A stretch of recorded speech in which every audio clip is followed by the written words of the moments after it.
Assalamualaikum warahmatullahi wabarakatuh. Selamat pagi rekan-rekan sekalian.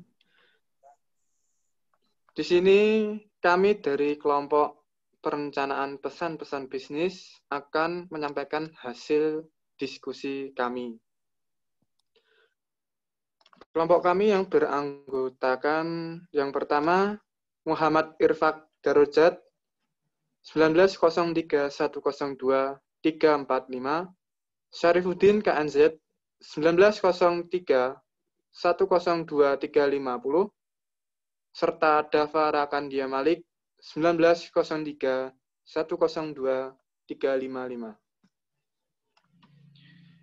Yang pertama akan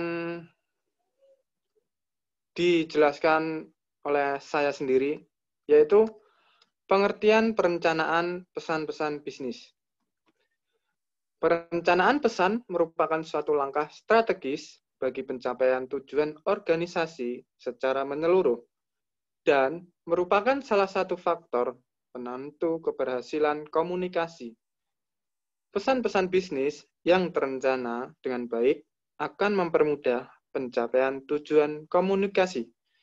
Dalam ringkasan materi ini akan dibahas proses komposisi, penentuan tujuan, analisis audiens, penentuan ide pokok, serta seleksi saluran dan media komunikasi. Tujuan dalam perencanaan bisnis harus dievaluasi apakah tujuan realistis, tepat waktu, dan dapat diterima. Tujuan juga harus diuji apakah sesuai dengan kemampuan, ketepatan waktu, dan orang, serta selaras dengan tujuan organisasi. Pemahaman proses komposisi. Yang pertama, perencanaan. Dalam fase perencanaan atau yang disebut dengan planning phase, dipikirkan hal-hal yang cukup mendasar, seperti yang akan menerima pesan, ide pokok atau main ide, pesan-pesan yang akan disampaikan, dan saluran atau media yang digunakan untuk menyampaikan pesan. Yang kedua ada komposisi. Komposisi erat kaitannya dengan penyusunan atau pengaturan kata-kata, kalimat, serta paragraf. Hal ini menggunakan kata-kata yang sederhana, mudah dipahami, dimengerti, serta dilaksanakan oleh si penerima. Yang ketiga ada revisi. Setelah ide dituangkan dalam kata-kata, kalimat, serta paragraf, lalu perhatikan apakah kata-kata tersebut telah diekspresikan dengan benar. Seluruh maksud dan isi pesan harus ditelaah kembali. Apakah sesuai dengan apa yang direncanakan sebelumnya atau tidak? Penentuan tujuan.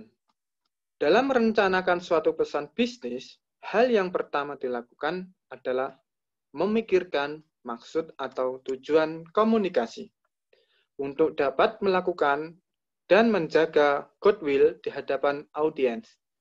Maka, hal yang pertama kali ia harus menentukan tujuan yang jelas dan dapat diukur sesuai dengan tujuan organisasi.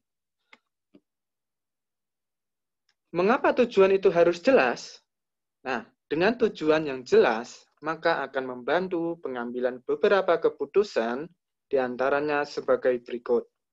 Yang pertama, keputusan untuk meneruskan pesan. Sebelum menyampaikan suatu pesan, tanyakan pada diri sendiri apakah pesan yang akan disampaikan benar-benar diperlukan atau tidak. Yang kedua, keputusan untuk menanggapi audiens. Untuk memutuskan cara terbaik menanggapi audiens, komunikator perlu mempertimbangkan motif-motif mereka. Mengapa mereka memperhatikan inti pesan yang disampaikan? Apakah mereka mengharapkan keuntungan? Apakah harapan mereka sesuai dengan harapan komunikator tanpa mengetahui motif audiensnya? Komunikator tidak dapat menanggapi mereka dengan baik. Yang ketiga, ada keputusan untuk memutuskan isi. Menetapkan tujuan yang jelas akan membantu memusatkan isi pesan. Komunikator seharusnya hanya memasukkan informasi yang penting saja, yang relevan dengan pencapaian tujuan yang telah ditetapkan. Informasi yang tidak relevan harus disingkirkan jauh-jauh. Serta yang terakhir, ada keputusan untuk menetapkan saluran atau media. Penentuan saluran atau media yang akan digunakan untuk menyampaikan suatu pesan sangat tergantung pada tujuan yang dikehendaki. Saluran komunikasi yang akan digunakan dapat berupa lisan atau tulisan. Untuk selanjutnya akan dibacakan atau diteruskan oleh rekan kami, yaitu Saudara Dava Rakandia Malik.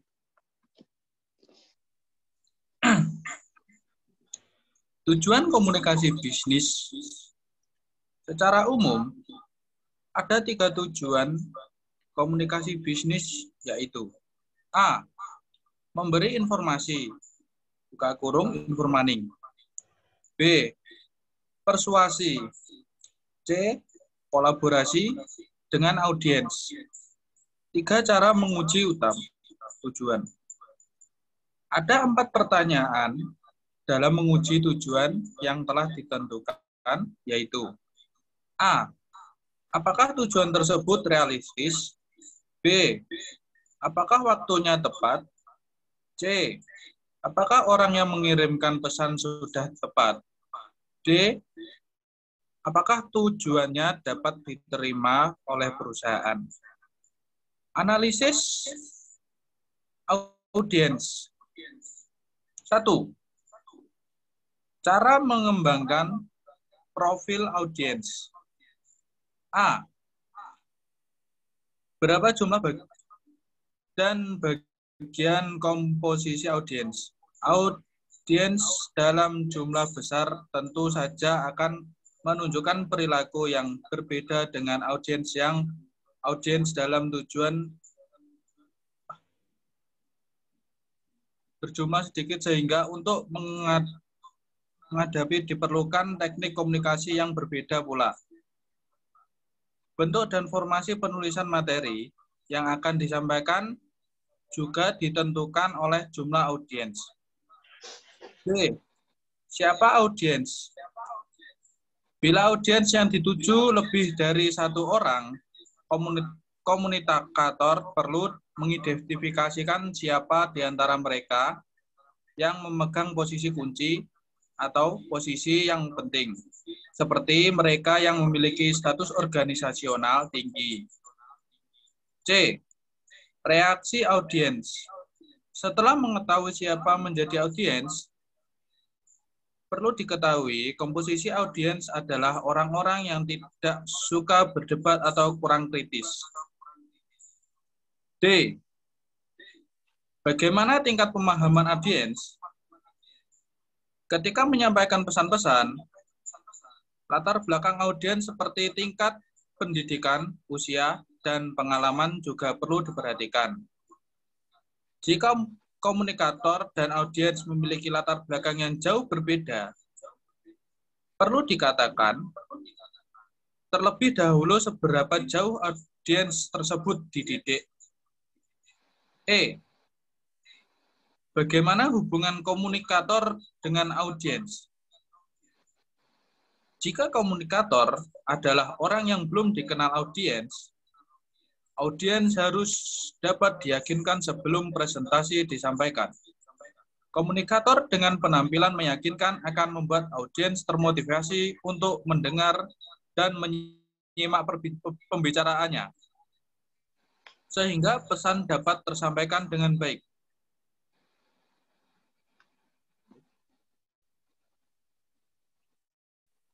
Cara memuaskan kebutuhan informasi audiens. Salah satu kunci dari komunikasi efektif adalah mengetahui kebutuhan informasi audiens dan selanjutnya berusaha memenuhi kebutuhan tersebut. Ada 5 tahap yang diperlukan untuk memenuhi kebutuhan audiens, yaitu A.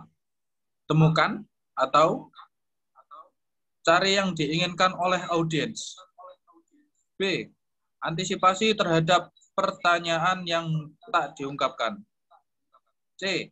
Berikan semua informasi yang diperlukan. D. Yakin bahwa informasinya akurat.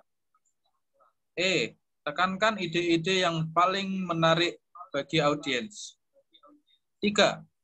Cara memuaskan kebutuhan motivasional audiens. Beberapa jenis pesan bertujuan memotivasi audiens untuk mau mengubah perilaku mereka, tetapi pemberian motivasi ini sering mengalami hambatan atau kendala. Hal ini disebabkan oleh adanya kecenderungan dari audiens untuk tidak mau mengubah sesuatu yang ada dengan hal yang lebih baru. Untuk mengatasi kendala-kendala tersebut, perlu melakukan pendekatan dengan pemberian argumentasi yang bersifat rasional dan pendekatan emosional audiens. Penentuan ide pokok. Setelah menganalisis tujuan dan audiens, langkah selanjutnya adalah menentukan cara untuk mencapai tujuan tersebut. Topik dan ide pokok merupakan dua hal yang berbeda. Topik adalah subjek pesan yang luas, sedangkan ide adalah pokok pernyataan tentang suatu topik yang menjelaskan isi dan tujuan dari topik tersebut sehingga dapat diterima oleh audiens. Baik, Seleksi. untuk slide selanjutnya akan diteruskan oleh rekan kami, yaitu Irfak Daruzat. Seleksi saluran dan media. Pesan-pesan bisnis harus sesuai dengan situasi yang ada. Ide-ide dapat disampaikan melalui dua saluran, yaitu saluran lisan dan tulisan.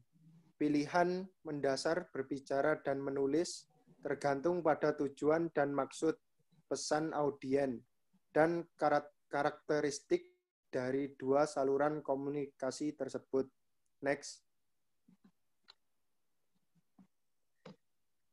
Komunikasi lisan. Salah satu kebaikan dari komunikasi lisan adalah kemampuannya memberikan umpan balik dengan segera. Saluran digunakan bila pesan yang disampaikan sederhana. Tidak diperlukan catatan permanen dan audien dapat dibuat lebih nyaman. Kelebihan yang lain yaitu sifatnya yang ekonomis.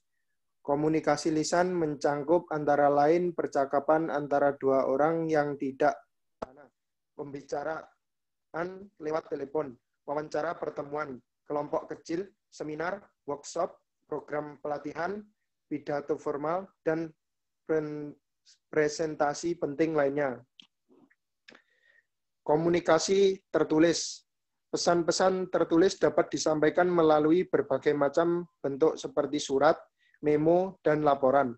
Salah satu kebaikan dari komunikasi tertulis yaitu penulis mempunyai kesempatan untuk merencanakan dan mengendalikan pesan-pesan mereka. Next.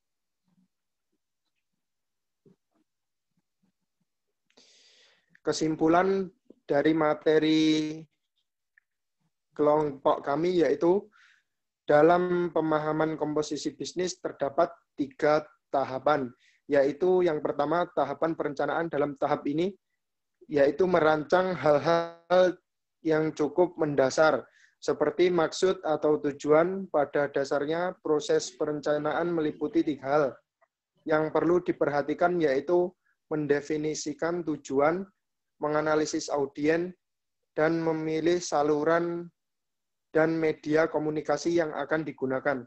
Yang kedua, pengorganisasian.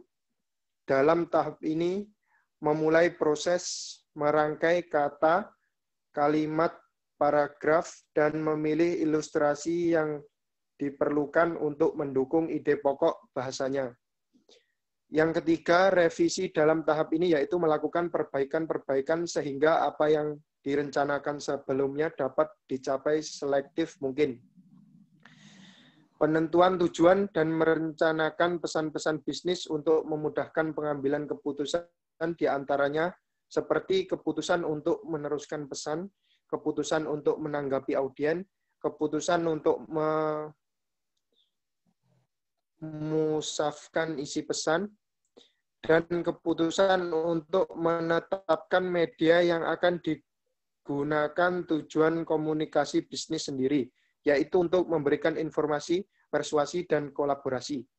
Analisis audien digunakan untuk menganalisis belakang orang-orang yang akan diberikan pesan bisnis, sehingga nantinya kita dapat menemukan metode yang tepat untuk penyampaian maksud atau tujuan.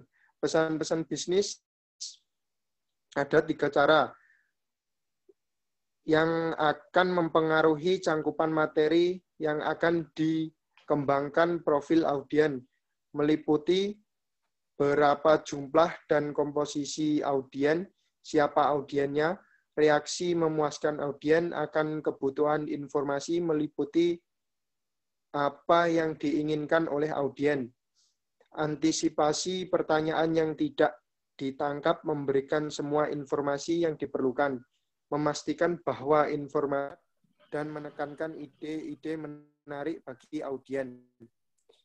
Yang ketiga, memuaskan kebutuhan motivasional audien dengan memberikan pesan yang bertujuan untuk merubah perilaku mereka.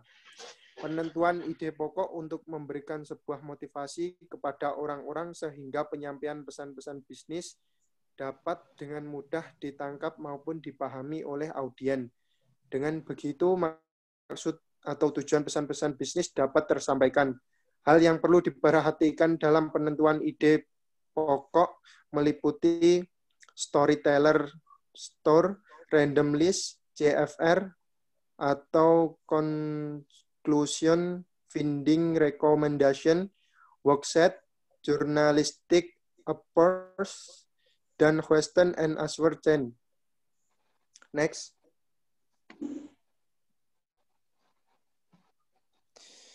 Mungkin itu tadi presentasi dari kelompok kami. Selanjutnya saya kembalikan lagi kepada moderator. Baik, terima kasih kepada rekan Saudara Muhammad Irfak Darajat. Baik, rekan-rekan sekalian, demikian hasil presentasi yang dapat kami sampaikan. Apabila ada yang kurang paham atau ada yang ingin ditanyakan, dipersilahkan.